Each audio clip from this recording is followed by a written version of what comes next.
If you've ever been told to step aside in your own life, for your own good, this story is going to settle heavy in your chest. Because there's a special kind of betrayal that comes when the person asking you to leave the room is someone you raised. The day my son told me I should leave my own house for my own good, I nodded and packed a small bag without arguing. What he didn't know was that the property records were already on their way, and when they arrived, the story he'd been telling himself about who held the power in that house began to fall apart in the quietest, most irreversible way. At first, nothing about the situation felt like being pushed out. It felt like helping. When my son and his wife moved in, the word temporary carried a sense of purpose. They needed time to save, time to get on their feet, time to figure out what came next. I remembered how fragile the early years of adulthood can feel, how the world seems both open and overwhelming at the same time. Opening my home to them felt natural. It felt like an extension of the care I had always offered. The small changes began almost immediately, but they were easy to explain away. A cupboard reorganized without asking. A schedule adjusted to suit their routines. The television volume rising in the evenings when I preferred quiet. None of these things were harmful on their own. They were the kinds of compromises people make when they share space. I told myself that learning to bend was part of being supportive, that discomfort was the price of togetherness. Over time, the house began to feel different, not because the walls had changed, but because the rhythms within them had. The mornings no longer started the way they used to. The kitchen counter held items that weren't mine. Conversations happened around me rather than with me. I began to feel like a guest in rooms that had once been entirely mine. That feeling didn't arrive with drama. It crept in quietly, through the accumulation of small moments where my preferences were treated as secondary. The shift in language came before the shift in power. My son started speaking about the house, as if it were a shared project rather than a space I had built and maintained. He used words like we when referring to decisions about repairs or arrangements, even when I had been the one to handle those things for years. The language wasn't malicious. It was subtle, the kind of subtlety that can reframe ownership without ever stating it outright. When you hear your own home spoken about as a collective asset often enough, it can begin to feel impolite to assert your singular claim to it. There were moments when I noticed the way my presence in the house seemed to require justification.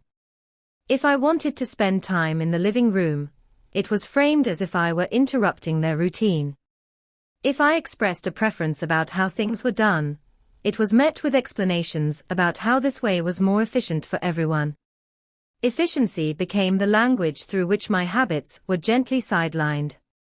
It's difficult to argue against efficiency without sounding unreasonable, even when efficiency comes at the cost of your own comfort in your own space. What hurt wasn't any single request or suggestion. It was the gradual repositioning of my role within the home. I went from being the person whose rhythms shaped the household to someone whose rhythms had to fit around others. The house still held my memories, but the daily life within it began to orbit around a center that wasn't me. That repositioning happened so quietly that it took time to recognize it as displacement. It felt less like being forced out and more like being gently nudged toward the edges. I found myself adapting in ways I hadn't anticipated. I spent more time in my bedroom to avoid disrupting their space. I delayed routines I once did freely.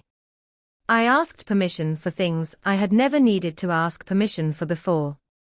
Those adaptations were small acts of accommodation, but together they reshaped how I moved through my own home. The sense of ease I had once felt there began to erode, replaced by a carefulness that didn't belong in a place meant to feel like refuge.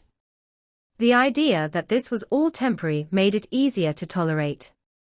Temporary discomfort can be endured with the promise of an end. But as temporary stretched into permanence, the discomfort settled into a new normal. I began to wonder when support becomes sacrifice, and when sacrifice begins to look like surrender. The boundaries between generosity and self-erasure blurred as the house that had once felt like an extension of me began to feel like a space I occupied rather than owned. The language of concern can be one of the easiest ways to move someone out of their own place, without ever naming what's really happening. When my son spoke about my well-being, the words sounded caring on the surface. He talked about stairs being dangerous, about how I deserved rest, about how it might be easier for everyone if I weren't there while they figured things out. None of those statements were outright lies. Stairs can be dangerous. Rest is important. Change can be stressful. But the way those truths were arranged created a narrative that didn't reflect my reality. It suggested fragility where there was none, and urgency where there was no actual risk. What made his framing so difficult to challenge was how reasonable it sounded to anyone listening from the outside. Concern is socially protected language. When someone claims to be acting for your own good, disagreeing with them can make you appear stubborn or ungrateful. I could feel that pressure even as he spoke to me. If I said I was fine, I risked being seen as resistant to help. If I questioned his assumptions, I risked being framed as defensive. The structure of his concern left little room for me to assert my perspective without seeming unreasonable. Over time, the concern became more directive. What began as suggestions turned into expectations. You should stay with your sister for a bit. It'll be easier for everyone. The phrasing made it sound temporary and considerate, but the underlying message was that my presence in my own home was now a problem to be managed. That message didn't come with a conversation about my needs or my wishes. It came with a conclusion he had already reached, wrapped in language meant to soften its impact. The most unsettling part was how his framing created a moral high ground for him. By positioning himself as the one looking out for me, he could bypass questions about what he and his wife wanted for themselves. The real issue wasn't my safety. It was their comfort. But comfort doesn't carry the same moral weight as concern, so it had to be reframed. Once the situation was framed as being about my well-being, any resistance on my part could be interpreted as me failing to see what was best for me. That reframing shifted power away from me without ever acknowledging that a shift was happening. I noticed how that framing affected how I saw myself in the moment. Even though I knew I wasn't struggling, the repetition of concern planted a small seed of doubt. Doubt doesn't need to be loud to be effective. It just needs to be repeated often enough to make you pause. I found myself double-checking whether I was overestimating my own capacity, whether I was being stubborn by wanting to stay in a space that suddenly felt contested. That pause was the opening concern needed to operate as control. Concern used as a cover for control often thrives in families because of the emotional bonds involved. We're more likely to give loved ones the benefit of the doubt. We're more likely to interpret their actions generously. That generosity can be exploited when someone's motivations shift toward convenience or entitlement. I wanted to believe my son's concern was purely about my safety, because believing that felt less painful than acknowledging that he might be prioritizing his own comfort over my autonomy.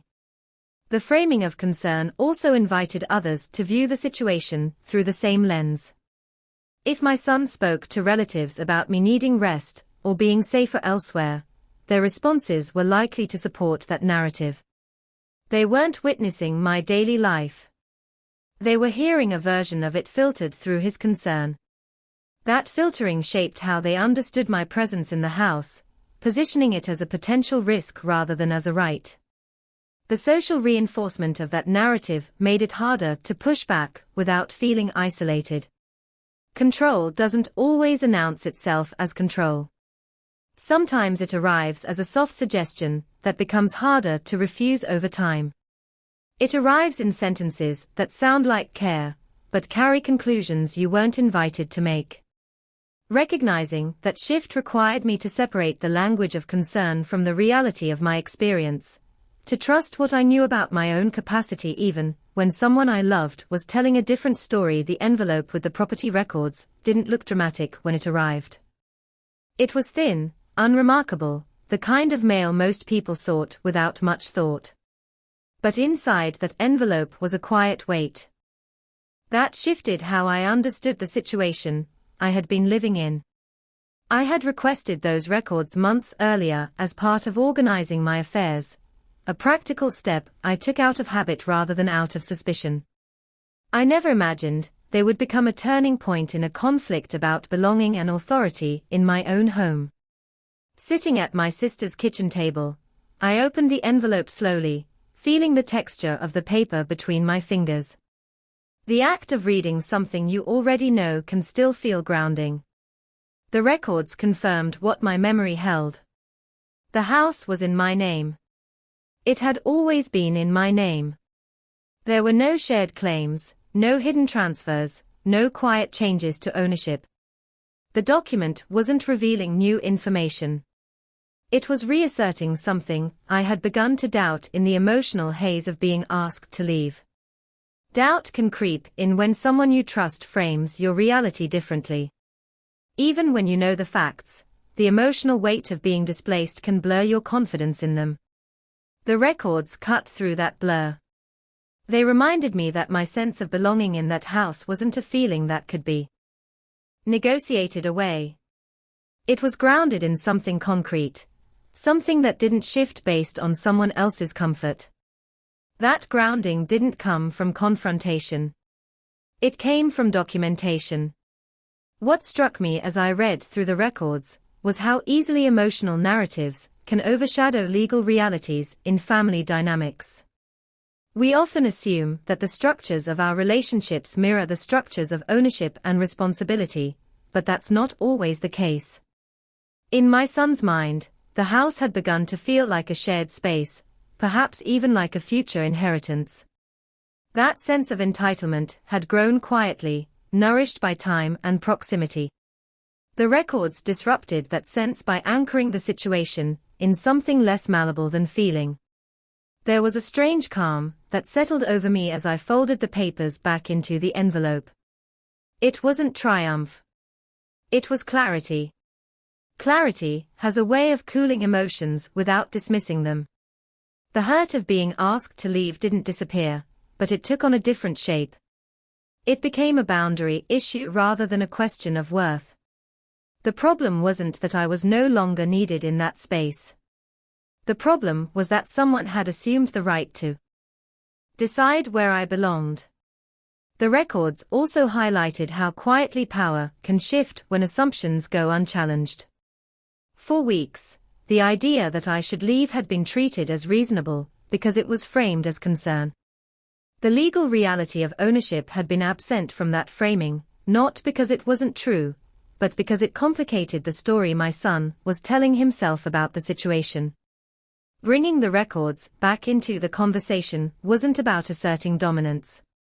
It was about reintroducing a piece of reality that had been conveniently ignored. Holding those papers, I thought about how often people are pressured to give up space they have a right to occupy, because asserting that right feels impolite. Family dynamics can make legal clarity feel secondary to emotional narratives. We're taught to prioritize harmony, to avoid invoking formal boundaries when informal ones are being tested. The records challenged that instinct. They reminded me that some boundaries exist for a reason, and that honoring them doesn't make you unkind. It makes you clear. The moment I decided to return home with the records wasn't fueled by anger. It was fueled by the steadiness that comes from knowing where you stand. I didn't plan a speech. I didn't rehearse arguments. I carried the envelope like a quiet anchor, a reminder that my place in that house didn't require permission. The papers didn't grant me authority. They reflected the authority I already had, but had begun to hesitate to claim there was no dramatic confrontation when I placed the property records on the table. No raised voices, no long speeches, no listing of grievances. The room didn't fill with tension the way it does in scenes people imagine when they think of standing up for themselves.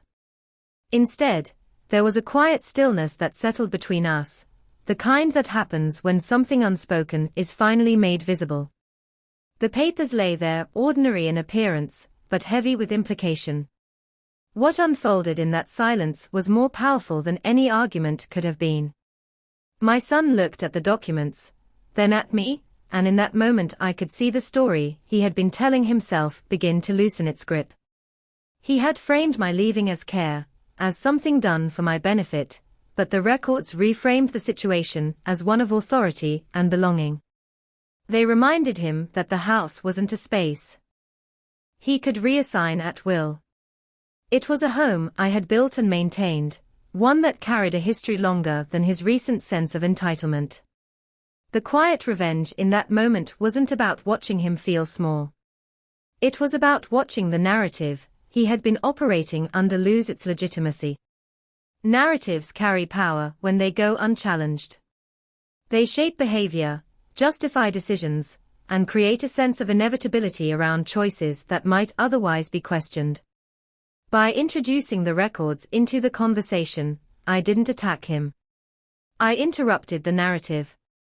That interruption changed the emotional geometry of the room. There's a difference between confrontation and correction.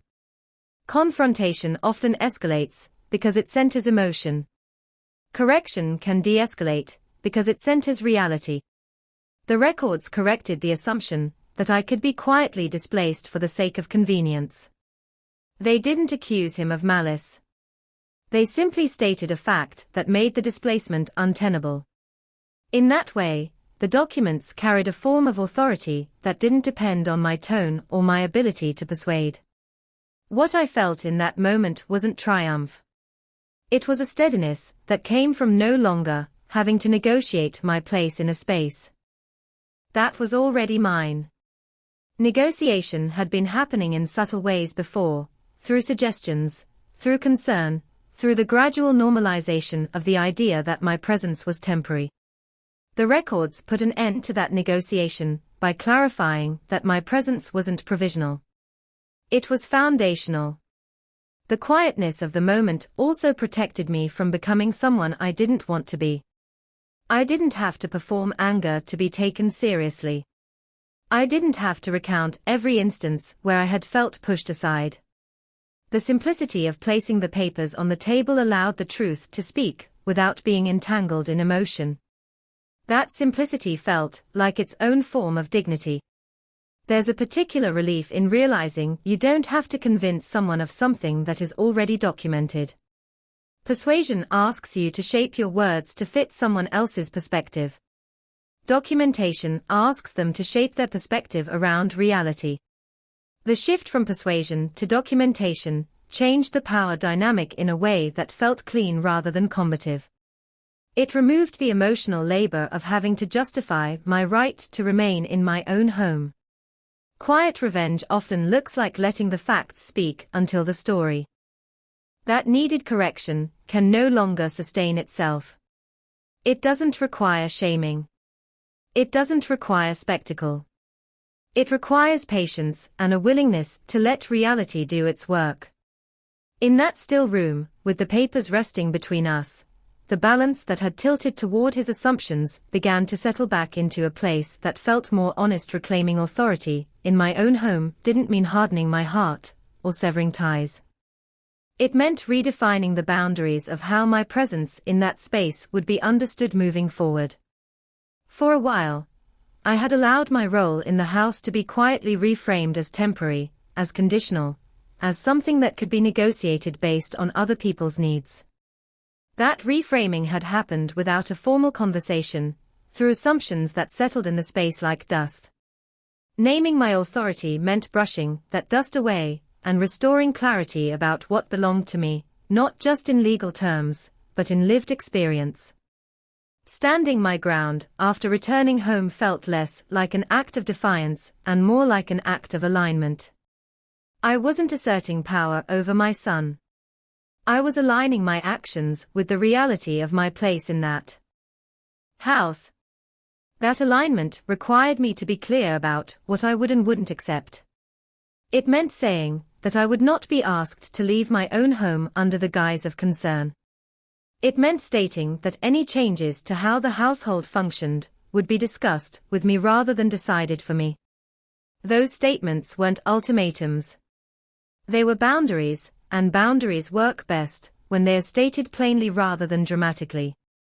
Redefining boundaries also meant examining my own habits of accommodation. I had learned to bend for the sake of harmony, to absorb discomfort rather than name it. That habit had made it easier for my role in the house to be slowly minimized. Reclaiming authority required me to unlearn that reflex. It asked me to notice when I was defaulting to silence to keep the peace and to choose clarity instead. Clarity doesn't have to be loud, but it does have to be consistent. The shift in how I held my boundaries changed the tone of everyday interactions. Decisions about the house were no longer framed as favors done for me. They became conversations I participated in. The language of temporary arrangements was replaced with the language of shared respect. That shift didn't erase the tension that had been building. It redirected it into something more honest. Tension that's acknowledged can be navigated.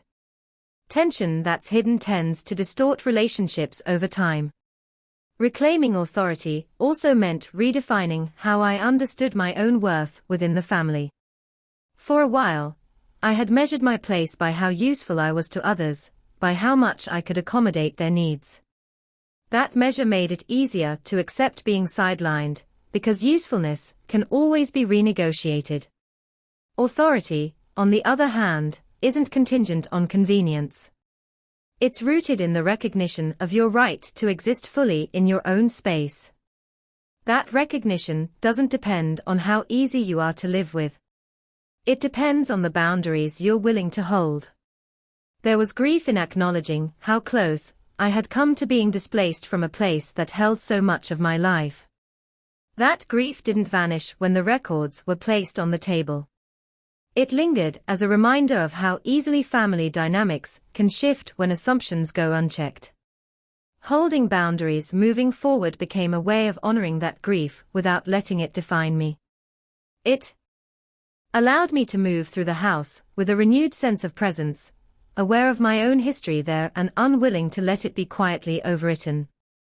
As I settled back into my routines, the house began to feel like mine again, not because the walls had changed, but because my relationship to the space had been restored.